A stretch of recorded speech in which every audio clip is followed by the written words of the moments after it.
मित्रांनो नमस्कार. लाडक्या बहिणीच्या संदर्भात सातत्यानं नवीन नवीन अपडेट येत असतात आणि 2100 रुपयाच्या जी काही सरकारने कबूल केले होते की 2100 रुपये लाडक्या बहिणींना देणार 1500च्या ऐवजी, तर त्याला आता हिरवी झेंडी मिळालेली आहे. लवकरच आता 2100 रुपयाच्या निधीच्या वाटपाला सुरुवात होणार आहे.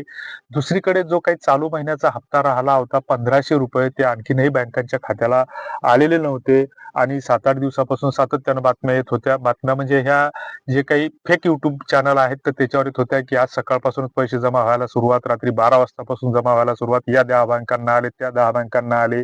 म्हणजे हे सगळे मुहूर्त या युट्यूबरला विचारूनच काढले जात होते.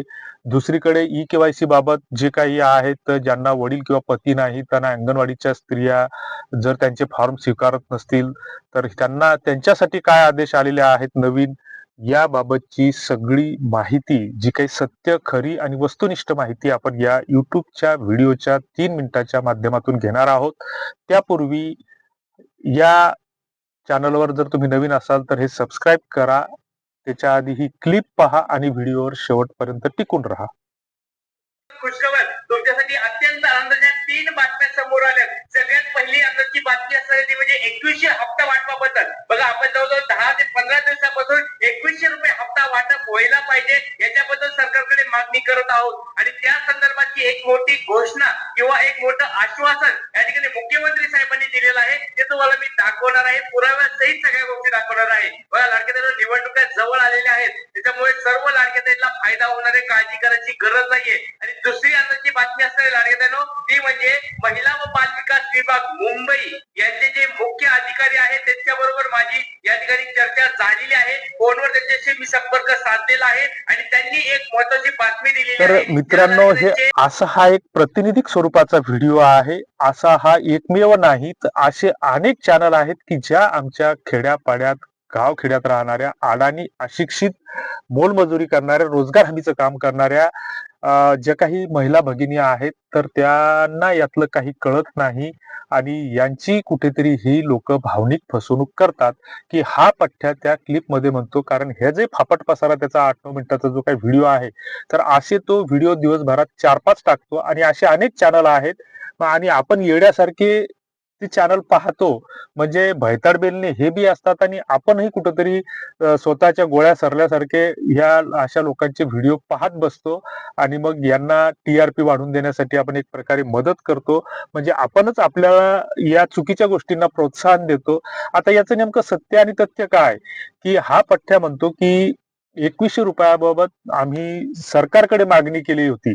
म्हणजे सरकारकडे मागणी करणारा हा कुठला तरी एक जबाबदार लोकप्रतिनिधी किंवा मोठा पत्रकार किंवा मोठा कुठल्या तरी एखाद्या संघटनेचा पदाधिकारी अशातला काही भाग नाहीये.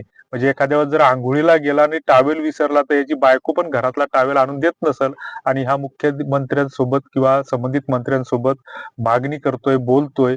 दुसरीकडे म्हणतो की सकाळी मी जे काही महिला व बाल विकास विभागाचे मुख्य अधिकारी आहेत, तर त्यांच्या सोबत हा फोनवर बोलला. आता या भैताड बेल्ल्यांना हेही माहित नाही की महिला व बाल कल्याण विभागामध्ये मुख्याधिकारी नावाचं कुठलंही असं पद नसतं. या विभागाचं जे काही कामकाज चालत असतं किंवा सरकारचं जे काही कामकाज चालत असतं, तर त्याची एक कार्यप्रणाली ठरलेली असते. असं कुणीही कुठल्यालाही फोन लावायला, साधा ग्रामपंचायतचा चपराशी पण फोन उचलत नाही आणि हा मुख्याधिकाऱ्याला फोन लावला म्हणतोय. म्हणजे जी काही प्रशासकीय स्तरावरची जी काही कामकाज पाहणारी जी काही अधिकाऱ्यांची यंत्रणा असते, आयुक्त, आयुक्तालय किंवा संबंधित विभागाचे सचिव असतात, जिल्हास्तरीय यंत्रणेमध्ये सुद्धा जो काही मुख्याधिकारी असतो तो जिल्हा परिषद आणि नगर परिषदांना असतो. तिथं ते मुख्याधिकारी म्हणून काम करतात. असं मंत्रालयामध्ये कोणी मुख्याधिकारी नसतो आणि असेल तर एखादा जो काही मेन अधिकारी असतो त्याला मुख्य अधिकारी जर म्हणायचं असेल तर मुख्य अधिकारी हे असं कुठलंच पद त्या ठिकाणी नसतं. पण तरी सुद्धा लोकांना वेडं बनवण्यासाठी ही लोक तुमच्या आमच्या भावनेचा कुठेतरी गैरफायदा घेतात. कारण तुम्ही आम्ही कुठेतरी आगतिक झालेलो आहोत, लाचार झालेलो आहोत की आजही या राज्यातली 40% लोक निराधाराच्या पगारावर अवलंबून आहेत. आमच्या लाडक्या बहिणींना वाट पाहावी लागते की मोबाईलचं रिचार्ज करण्यासाठी, लाईटचं बिल भरण्यासाठी, दवाखान्याची उधारी देण्यासाठी, किराणा दुकानदाराची उधारी देण्यासाठी या 1500 रुपयाची वाट पाहावी लागते की दारात ज्यावेळेस सकाळी लोक पैसे मागण्यासाठी मागण्यासाठी येतात किंवा डॉक्टरचा एखादा माणूस येतो उधारी मागण्यासाठी, दुकानदार एखादा उधारी मागण्यासाठी येतो किंवा वीज मंडळाचा एखादा गावातला लाईनमन येतो की तुमचं बिल थकीत आहे 200-250 ते भरा. तर आपण त्याला आश्वासन देतो की लाडक्या बहिणीचा हप्ता आला की आम्ही ते पैसे भरू. या आशेवर गावखेड्यातली लोक जगत आहेत. एक तर सरकार आम्हाला लुटतंय आणि दुसरीकडे ही लोक पण चुकीची माहिती देऊन तुमची आमची भावनिक दिशाभूल करत आहेत, फसवणूक करत आहेत. याचे परिणाम असे होतात की या लोकांचं बरं बोलतात खोटं, आपल्याला त्याच्याशी काही घेणं नसतं, परंतु याच्यामुळे आमचा समाजाचा ऱ्हास होतो आहे.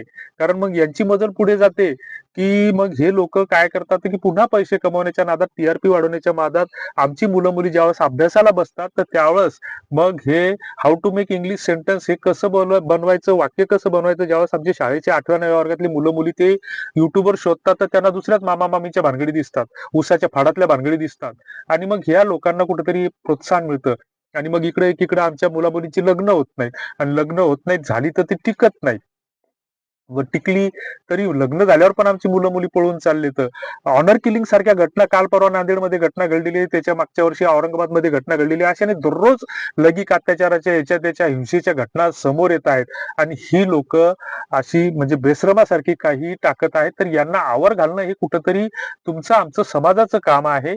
अशी चॅनल जर सबस्क्राईब केले असतील तर त्याला चुलीत घाला, जाळून टाका. हे कुठंतरी आपलीच बैताडबेडणी तुमच्या आमच्यातलीच ही लोक येतं आणि हे तुमच्या आमच्याच कुठेतरी भावनेची फसवणूक करतायत की लाडक्या बहिणीला 17वा-18वा हप्ता सुरू झाला, 19वा हप्ता आला, 2100 रुपये मिळणार, 2200 रुपये मिळणार. कशाला फसवणूक करताय आपल्या माणसाची?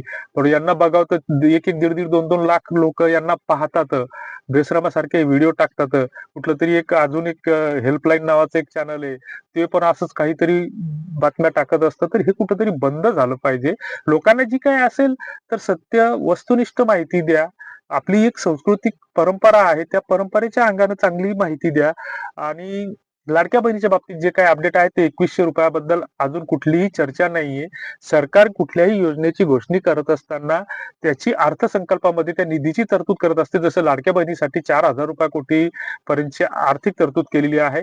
नंतर जे काही वित्त मंत्रालय असेल किंवा संबंधित डिपार्टमेंट असेल त्याच्यामार्फत ही अंमलबजावणी असते की जसा घरातला कारभारी असेल तर तो मुलाला सांगतो की अरे अमुक अमुक जीची उधारी देऊन टाक.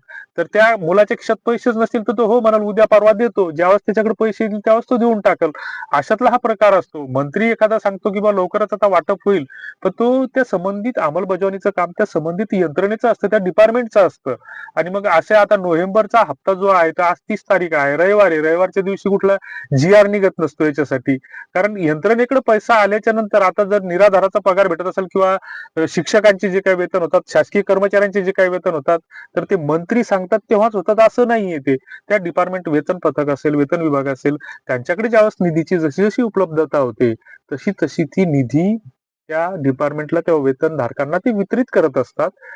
बऱ्याच वेळा असं होतं की एखादा मंत्री त्याच्यामध्ये त्या निधीमध्ये इंटरफेअर करतो की एखादा बांधकाम विभागाचा निधी असला तर तो तिथलचा थकीत असला तर लाडक्या बहिणीसाठी राखून ठेवलेला निधी तिकडे पळवतो. अशी पळवापळवी होते आणि जे काही 2100 रुपयाचं कुठलंही प्रावधान नाहीये. ई-के-वाय-सी बाबत बऱ्याच अंगणवाडी सेविकांना जे काही आदेश निघायचे आहेत तर ते आदेश अजून निघालेले नाहीत. ते सूचना लवकरच प्राप्त होतील. त्या सूचना जशा प्राप्त झाल्या तसे ते आदेश तुम्हाला येतील घरपोच, ते तुमच्या दारापर्यंत येतील. त्याच्यासाठी घाई गडबड करायची गरज नाहीये.